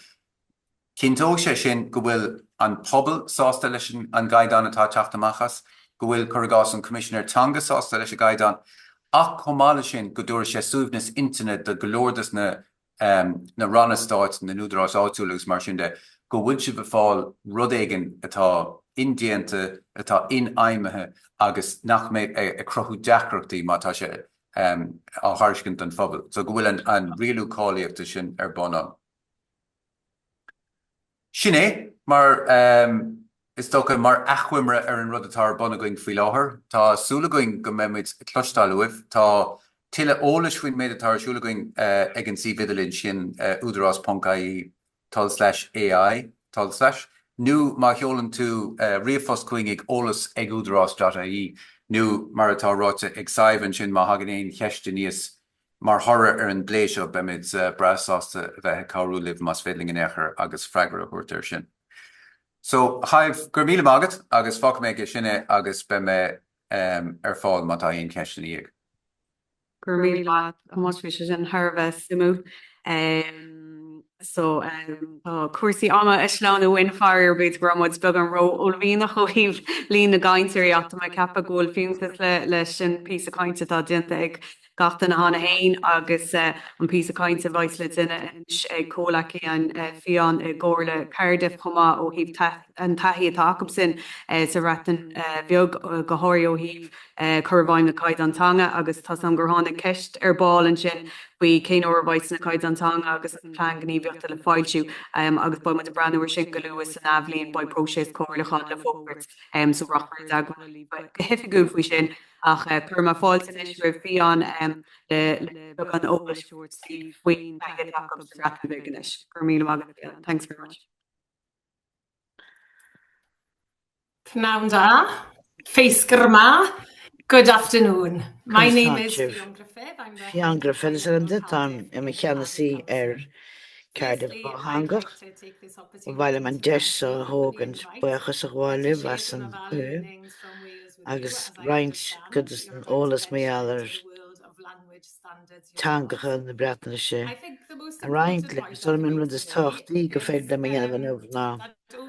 the introduction. Here's comes my slides now. Sorry. Siamachid Sláán. The most important point I can make today is that An rud is táchtaí go gcearta mar rán teachtasteach feimimiú caighdeán breataise in Údarás áitiúil go rud anna dhearfach a bhí ann sa breatan bhíg. Agus is dóm go dagann sé sin síos go dtí an réamháil a bhuacháin a bhí déanta rim ré. An meón a bhí gin éicimeád orchaidán. Tá má Comhairle Caerdydd Council le breisgus 5 bliain. Faisnéise I 2004 an chiad oifigach breataise agus an frian a bhí an ná mise agus aisteóir amháin agus le chéile sinne a bhí mar an aonad aistriúcháin. Céan á raibh cecht béla gom go dtí go rás 8 mbliana díag. Go leor dus na daoine bhíidir a féchant an bhreatanis marall ar dhéigean gníon bhí aisteúcháin isteach ionta seachas I úsáid, bhí sé dachar I 2004 cainteoirí breataise an gháilt don Comhairle. De réir mar dhéimigh an tam agus a gheabhsaigh rudaí tá ar scéim ag aistriú gach rud agus thug sé sin go leor do mo téama agus le stig de chúplaí ar bhí cúpla aistriúthir eile againn agus gur oifigach policy bhí an am héin an aonad breataise bhí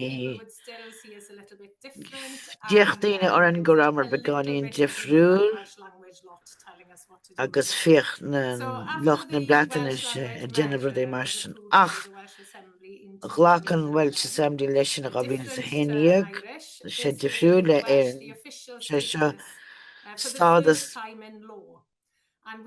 oifigiúil den chéadúir lí agus bhí mar a galbhúach sa caighdeán na hangaisteach á bhfuil sa 40 bhí mar leachtáis mar hangach.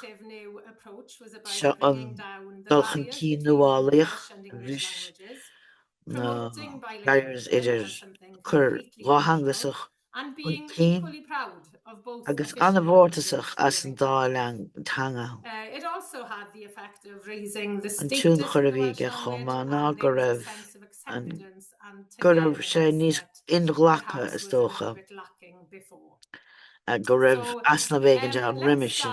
In 2014 tá snóméid se an chiad an tús le Comhairle Caerdydd agus rábblion riimi an caighdeán na hangaisteach I 2016.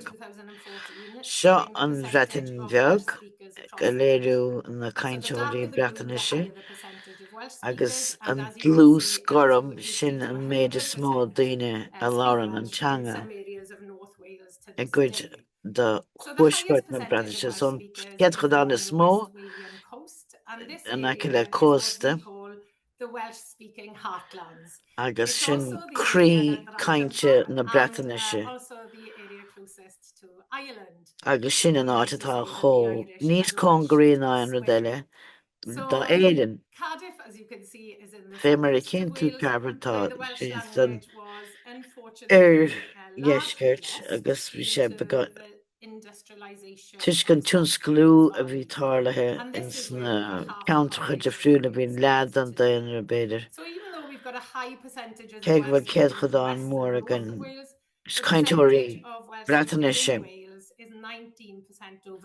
90 fáin géad an líon umlán cainteoirí dúchasach cainteoirí breataise.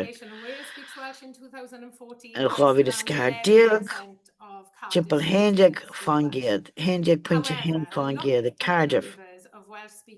Annachad is na hibricha at 1.4%. Ag 1.4 fáin géad nílimid anna déach ar an pobal. Seachas go gomar chun cín a bhad a chur am haar neiste riine bhí déanamh sa déir ar an teanga. Bhí sé deachar fuidir nó a gharcúisteach os na hagra So siad in fiúla. 2016, Ar Cardiff Mhaibhliaigh sa Council had sé a déag, total of 171 new bhí Welsh language céad sa standards seac go enforced, haon the Caidán vast majority Teanga of which we needed to fully comply with Chamar within Gael 1 to 2 dóibh years. siúd.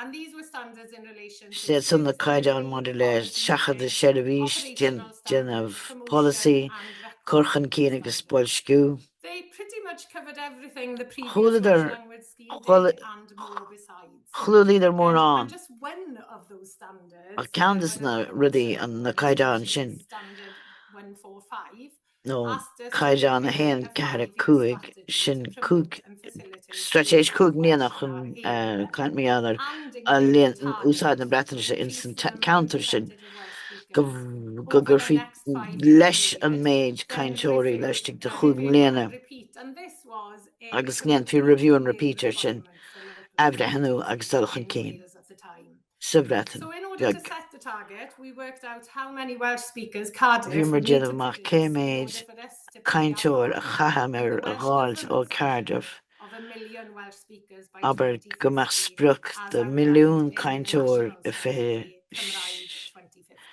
Cymraeg 2050 an So in sprucan san. 2017, 1 year Rábhéile after sa we came under the 16 standards, nar we bhí published mar our very first bhí an ciad 5-year promotion plán strategy, the chuig Bilingual mbliana Cardiff strategy, with bilingual the clear Cardiff vision. strategy You agus can an see it físe here, bhí to ann tá develop sé a an truly bilingual Cardiff, an a Cardiff Cardiff where our Ráthangach citizens Caerdydd live, gomach work na and play, Sarána as well as ábhta access services and obriú support agus in Welsh or feimimiú English equally. as A capital béle city nó where as bilingualism is platanis promoted as agus something príomh completely natural, chair and gomach where the Welsh an language is dáthangachas protected and churthachan nurtured cín for future agus go bhfuil generations teangan to na use Breatanis and enjoy. cosanta agus So this go is a don strategy for the city as a whole, seo not an for one stratéis organisation. And so delivering the don strategy chair fad relies on partnership working agus between caafar an sundal le public sector bartnéireacht a gobrú le organisations, daine the san Airnal private and Phoiblí education sectors, agus but most idirachas importantly agus of all, I príomháideach think, the people of ach Cardiff. níos táchtaí ná And aon the ná platform for doing muintir this was Cardiff iad already in héin. place as the Bilingual Cardiff Bhí an Conference bilingual convened Cardiff by the Conference bhí Council sé in sinar siúil 2014, brought Chábhairle together all Caerdydd. of these partners Thug from sé all le across chéile the na daine city, seo ar fad and actually that was thar the na beginning of the thárnálacha ar Bilingual fad Cardiff agus Partners bin Forum, tús a bhí which brings leis an together over bilingual 40 Cardiff na Cardiff organisations across Ráthangach. Cardiff with a shared Tras na ambition. Cardiff ar And fad. our shared ambition is quite simply to increase the number and Gomach percentage níos of Welsh mó speakers in Cardiff, agus as níos mó well as the cainteoirí daily use of the Welsh agus language. úsáid le húil na teangan i So Cardiff. here are some of the actions Se implemented under roinntas the na bearta services se bhí and againn workplaces section, ó heamh including Seirbhísí agus the commitment áitibre. to create a new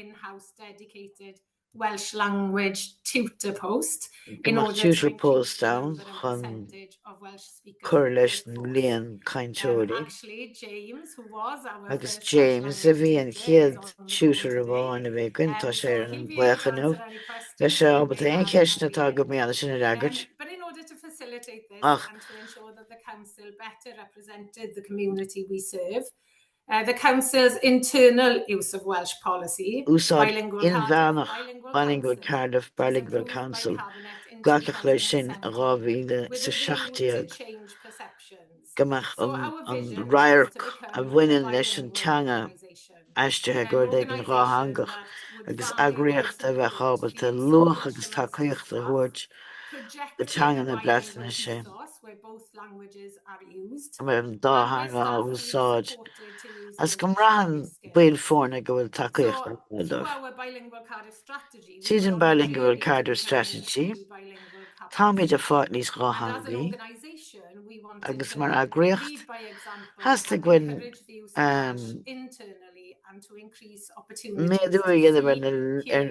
leistigh use the an language agriocht when conducting in our úsáid na business. teangan. So on to the next slide. With An the chéad slán bilingual ná eile, Cardiff bilingual leis an council bilingual policy Cardiff, now in operation and the agus é new sin a in-house gobrú a Welsh language feimimiú, tutor appointed, we agus set about tutor in increasing the bheanach, number and nó percentage of múnteoir in Welsh bheanach speakers in the fostathe, workforce with training to all Ilunt reception staff, dá a focus on bhuiin fórna introducing bheith ag an 120 bháil new tú, courses. We made díú level 1 Welsh mandatory chéad sa for all fithe staff, uair and a cuasaí, wide variety of díon courses for cuasaí, all learners as go raibh sé fáil duine óghaile go duine agus líne. Banisteoirí chomacha idir takeú le héidir go raibh fánar a níos mó breataise láirs nó gá. Agus san tutor an bhain múnteoir an in san sleamhnáin so.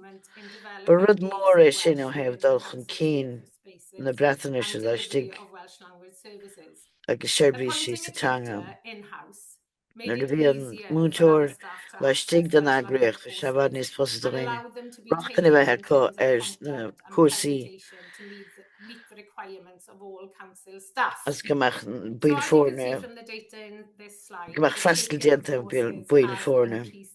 Tá sé ionadaithe go mór mé daine tá críochnú dhéana bhar na cuasaí beidir chearú do bhuiil fórne umláin na cóirle féin an levéal one module déanta ag síbhí le cúciad báil fórne. Agus an céadchadán de riine go raibh scileanna sa teanga có an múnteoir a tháinig isteach ba mhuarach an dúa sin. Agus léiríonn sé sin an difríocht idir an beartas persanta an múnteoir nó an taca nó an teanga san leistigh den agriocht idir teanga agus cultúr. An 2011 ná cheart gomach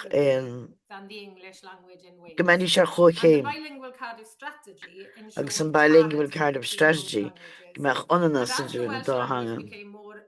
Agus de réir mar a bhí an bhreatanis a úsáid bhí an tacaíocht don gcultúr a bhain leis méadaithe chomá.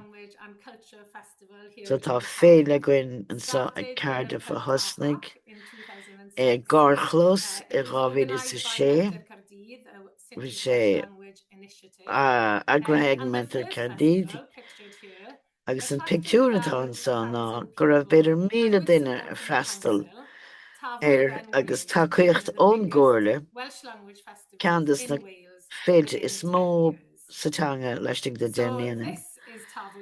Seo taibhúil níos go dtí Cardiff Castle nó Caisteán Cairdeach i 2010 agus bhí sé níos mó ná éhéin sa deire le tacaíocht an gcomhairle ghathraíomra go dtí ceannas na páirceanna agus an Caisteán an san sa chúlra a chanis tá fás nó spás fás 10,000 duine buin tainmh as tí ardáin cultúrtha agus na scoileann ar fad ag Cardiff agus ba cheiliúra úntacha bhí an an rudí breataise ar fad agus an fás a tháinig ar an teanga agus an meón i leanna teanga leistigh de 10 nó 20 bliain.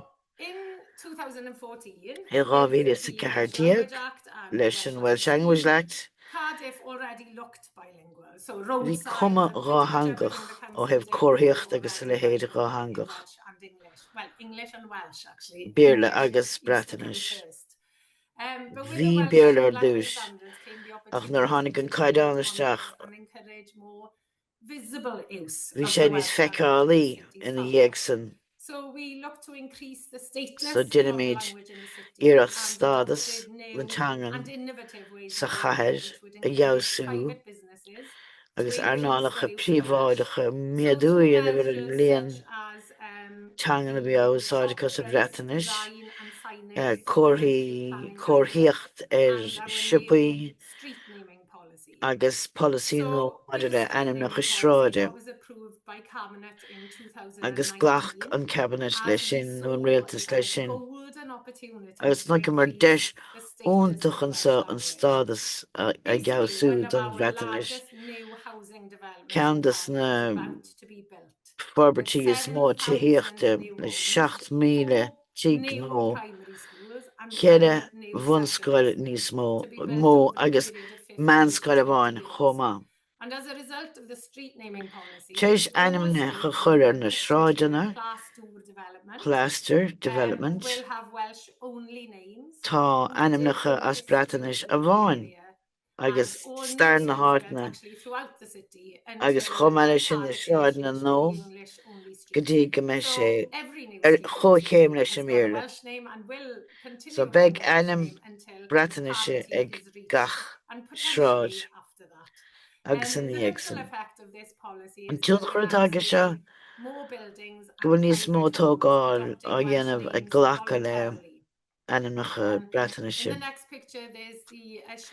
Sa chéad an parking app atá an son ar an pictiúr, bhfuil sé bhfad níos fusa é úsáid as Bratainish ar na maisíní parcála. As féad leat opt-out béarla dhéanamh agus an Bratainish a ránú. Rud a dhéanaan na bhfad níos fusa do réine déile le agus rá na Bratainish a thógant. I fé dó, bhí plán stratéiseach a dachar se goin a bhí tomata go go fáin géad níos mó scoileanna as Bratainish. Céad a san tá sé ansa, chos go sé i fé dó, agus chá rang difriúil Bratainish a ceann tuma ar fad, tumadach ar fad is ceanna le bhangach. Creat nó ar fad do Cardiff atá, agus an eticetá sa scoil ná má a bhíonn sé, gheadach sé bheith ina bhean difriúil do scoileanna béarla chomá. Gomach níos mó Bratainish únta agus an bearta stearnach atá goin ná an plán forbrithe áitiúil déim líana go mbeidh impact assessment Bratainish agus tróir le leanúint. Beartais anna honracha a neartaíonn an Bratainish. Agus an pictiúr dearnach an san sin dus na cóirí bóra dágain. Ní caithe tú déileáil leis an go bhfuil an brí á chuir trasna ní gá go meach sé focail ar ocail. Si ceann sa dearn sé. Tá gá leagan difriúil. Tá an brí céanna leo tá sé as Bratainish. So on to Welsh medium education. Here's San go dtí i dachas trí bhean na Bratainiche. In Cardiff, it places the language within chun sé an teanga i lár generation of Welsh speakers. Teilig agus an chéad glúnéile de chainteoirí. Tá sé fás agus go bhfuil Bratainish in na scoileanna ann do dhuine ní bháin do dhuine go sé go go baile. Agus an líon gur daoine bhí tacht na scoileanna ní gá go ráidir ó Heilig go raibh Bratainish á labhairte go baile. To produce the bilingual children of the future. Le rá hangacha an todhchaí á orbert. Chuid an na bhór de ionanas na íomhá na cathairicha se chomá. Tá sé difriúil agus éagsúil. The message that Welsh medium agus an education teachtareacht an san ná maiadar and that the Welsh language belongs to gur féidir bhra go bhfuil sé cuimse isteach in dachas na Bratainiche. in our education plan. In san plán a dachas atá go ná gomach ein ceathrú de gacht sí leanamh tríim líana díos a fáid a dachas sé bhean na Bratainiche. Leistigh dus méadáirithe ama. mae gachtainna bhfuil rochtainna go I dtachas And I think this next slide An speaks chéad for cheann itself. eile, So míonn all the si hard work I is héin, paying off. tá And an in obair 23-24, the councils fé voted tí fé had a ceathir, higher percentage of fé Welsh níos mó speakers than the do population dhaoine of the city. in san in chomhairle cities ná of mar a this bhí time. in san As one daonra of the main patharach. employers Don in the géadúir, city, ceannas na it's our príomh duty to lead by example.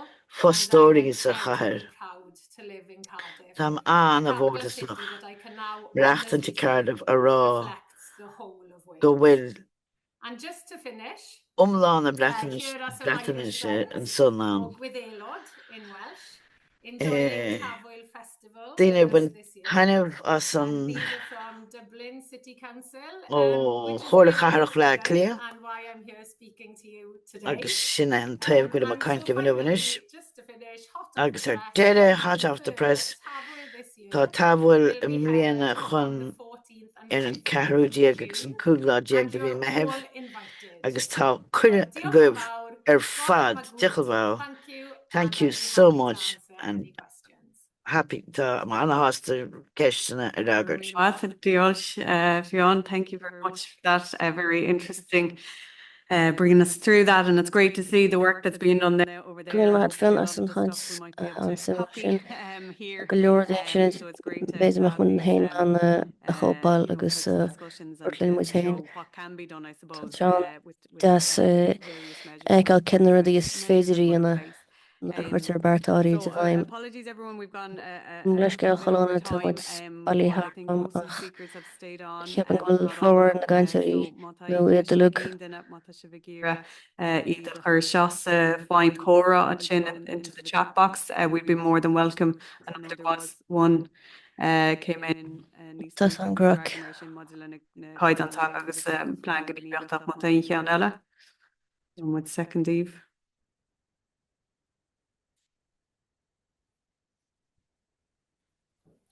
No.